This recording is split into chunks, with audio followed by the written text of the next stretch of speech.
warahmatullahi wabarakatuh. Hai, perkenalkan kami dari kelompok 1, kelas 4 Ilmu Manajemen, Universitas Pakuan. Di sini kami akan memaparkan materi dan contoh soal dari program linear mata kuliah riset operasi. Kelompok kami beranggotakan 5 orang. Yang pertama, ada saya sendiri sebagai moderator, Priska Mutiara Ilyas dengan NPM 0211204444.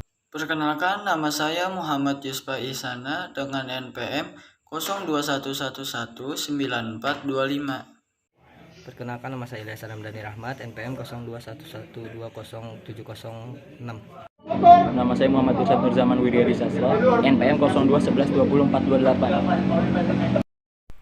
Saya Devita Nurul Rahma dengan NPM 0211204434. Baik, selanjutnya materi yang pertama akan disampaikan oleh Muhammad Yusfa Isana. Kepadanya dipersilakan.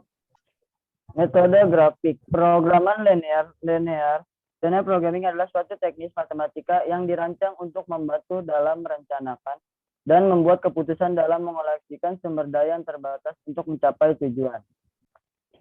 Tujuan perusahaan pada umumnya adalah memaksimalisasi keuntungan, namun karena terbatasnya sumber daya, maka dapat juga perusahaan meminimalkan biaya.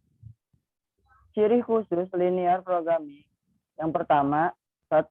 Menyelesaikan masalah mengarah pada pencapaian tujuan maksimisasi atau minimalisasi. Kedua, kendala yang ada membatasi tingkat pencapaian tujuan. Ketiga, ada beberapa alternatif penyelesaian. Keempat, hubungan matematis bersifat linear. Pemecahan masalah dalam pemrograman linear. Cara aljabar trial and error paling sederhana tapi kurang efisien. 2. Cara grafik terbatas 2 variabel. Ketiga, metode simplex banyak variabel dan batasan. Selanjutnya akan dipaparkan oleh Chris. Baik, model pemrograman linear, fungsi tujuan. Yang pertama itu merupakan persamaan fungsi dari nilai variabel. Yang kedua, dalam fungsi tujuan harus dijelaskan apakah untuk memaksimumkan atau meminimalkan variabel. Dan yang keempat, variabel seperti keuntungan, produksi, dan penjualan bertujuan untuk dimaksimumkan. Dan yang terakhir, variabel seperti biaya dan risiko bertujuan untuk diminimumkan. Next, fungsi batasan. Menggambarkan batasan atau kendala yang dihadapi dalam mencapai tujuan. Perubahan bentuk umum ke bentuk standar. Fungsi tujuan dan batasan harus dinyatakan dalam persamaan linear. Buka kurung berpangkat 1. Nilai sisi kanan B selalu dalam bentuk positif. Jika ada variabel yang tidak linear atau tidak berpangkat 1, digunakan variabel linear lain sebagai pengganti variabel yang tidak linear. Misalkan Z sama dengan X1 akar 2 ditambah X2 akar 2, maka gunakan X10 dan X20 sebagai penggantinya, sehingga persamaannya menjadi linear. Jika ketidaksamaan batasan berbentuk lebih kecil, tambahkan select variabel. Contoh, X1 select kurang dari 20 menjadi X1 ditambah S1 sama dengan 20. Jika ketidaksamaan batasan berbentuk lebih besar, kurangi dengan surplus variabel. Contoh, X1 ditambah X2 lebih besar dari 4 menjadi X1 ditambah X2 dikurangi S1 dan ditambah S2 dan sama dengan 4. Jika nilai sisi kanan B dari batasan berbentuk negatif, kalikan dengan min 1. Contoh, X1 dikurangi X2 sama dengan minus 82 menjadi minus X1 tambah X2 sama dengan 82. Kemudian ada metode grafik. Langkah-langkah dalam formulasi permasalahan. Yang pertama yaitu pahamilah secara menyeluruh permasalahan manajerial yang dihadapi. Yang kedua, identifikasikan tujuan dan kendalanya. Yang ketiga, definisikan variabel keputusannya. Dan yang terakhir, keempat, gunakan variabel keputusan untuk merumuskan fungsi tujuan dan fungsi kendala secara matematis. Baik, selanjutnya akan dipaparkan oleh Irsyad Nurzaman. Ya, di sini kita lihat ada contoh soal nilai maksimum. Di sini ada perusahaan Krishna Furniture yang akan membuat meja dan kursi. Keuntungan yang diperoleh dari satu unit meja adalah $7.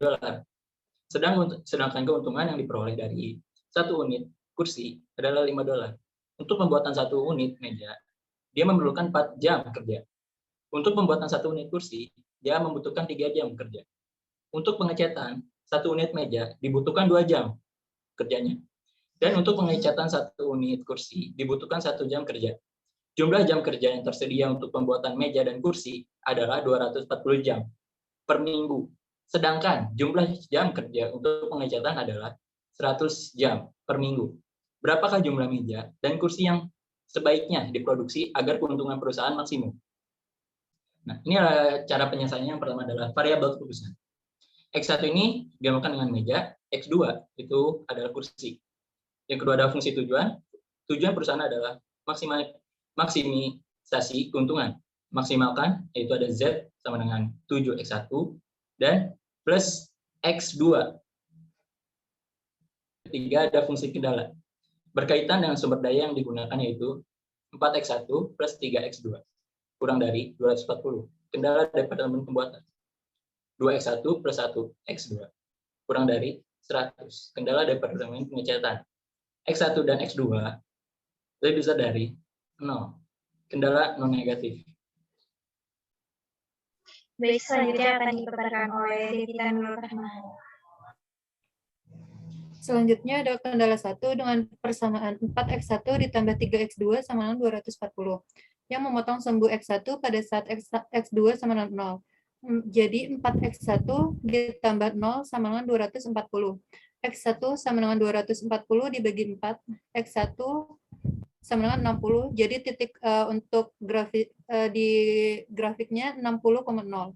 Yang memotong sumbu X2 pada saat X1 sama dengan 0. Jadi 0 ditambah 3X2 sama dengan 240.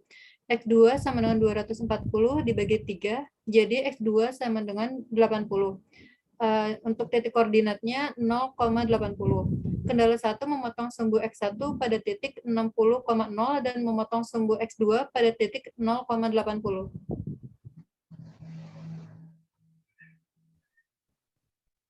Untuk kendala 2 dengan persamaan 2X1 ditambah 1X2 atau X2 sama dengan 100, yang memotong sumbu X1 pada saat X2 sama dengan 0. Jadi 2X1 ditambah 0 sama dengan 100, X1 sama dengan 100 dibagi 2, jadi X1 sama dengan 50, titik yang didapat adalah 50,0. Yang memotong sumbu X2 pada saat X1 sama dengan 0, jadi 0 ditambah X2 sama dengan 100. X2 sama dengan 100, jadi titik yang didapat adalah 0,100. Kendala 2 yang memotong sumbu X1 pada titik 50,0 dan memotong sumbu X2 pada titik 0,100.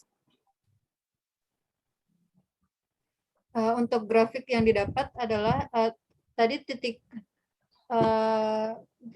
visible area atau area layak yang didapat adalah 8 di titik A, B, dan C. Untuk titik A 80,0, untuk titik B belum didapat titik koordinatnya, untuk titik C 50,0. Titik potong pada kedua kendala bisa dicari dengan cara substitusi atau eliminasi. Untuk cara substitusi adalah 2X1 ditambah 1X2 sama dengan 100, X2 sama dengan 100 dikurang 2X1.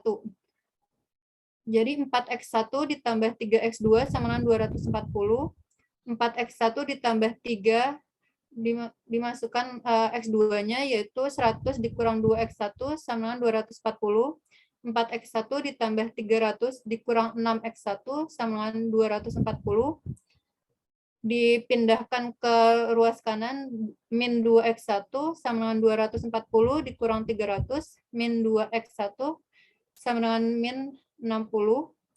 Jadi X1 yang didapat adalah min 60 dibagi min 2 sama dengan 30. Untuk X2-nya 100, X2-nya sama dengan 100 dikurang 2X1. X2 sama dengan 100 dikurang 2 dikali 30.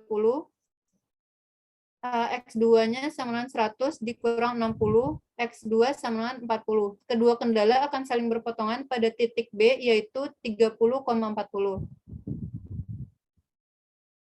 Untuk cara eliminasi, yaitu 4X1 ditambah 3X2 sama dengan 240, itu untuk persamaan dikali 1. 2X1 ditambah 1X2 sama dengan 100, itu dikali 2. Jadi 4X1 ditambah 3X2 sama dengan 240. 4X1 ditambah 2X2 sama dengan 200. 2 persamaannya dikurang, jadi 4X1 dikurang 4X1 sama dengan 0. Untuk 3X2 dikurang 2X2 sama dengan X2. 240 dikurang 200 yaitu 40. Jadi 2X1 ditambah 1 dikali 40 sama dengan 100, X1 yang didapat adalah 30. Tanda kurang daripada kedua kendala ditunjukkan pada area sebelah kiri dari garis kendala. Penyelesaian dengan menggunakan titik sudut atau corner point, artinya harus dicari nilai tertinggi dari titik-titik yang berada pada area layak atau visible region, yaitu 0, titiknya 0,0, A titiknya 0,80, B titiknya 30,40, dan C titiknya 50,0. Maksimum Z yang didapat untuk fungsi tujuan 7X1 ditambah 5X2. Keuntungan pada titik 0 dengan titik 0,0 adalah 7 dikali 0 ditambah 5 dikali 0 sama dengan 0. Untuk yang kedua, keuntungan pada titik A, yaitu 0,80 adalah 7 dikali 0 ditambah 5 dikali 80 sama dengan 400. Untuk keuntungan pada titik B, yaitu titik 30,40 adalah 7 dikali 30 ditambah 5 dikali 40 sama dengan 410. Keuntungan pada titik C, yaitu titik 50,0 adalah 7 dikali 50 ditambah 5 dikali 0 sama dengan 350. Jadi maksimum yang didapat adalah 410, yaitu pada titik B. Baik, selanjutnya kesimpulan akan dipaparkan oleh saya, yaitu kesimpulannya karena keuntungan tertinggi jatuh pada titik B, maka sebaiknya perusahaan memproduksi meja sebanyak 30 unit dan kursi sebanyak 40 unit, dan perusahaan memperoleh keuntungan optimal sebesar 410. Baik, sekian pemaparan materi dari kelompok kami. Kurang lebihnya mohon maaf. Wassalamualaikum warahmatullahi wabarakatuh.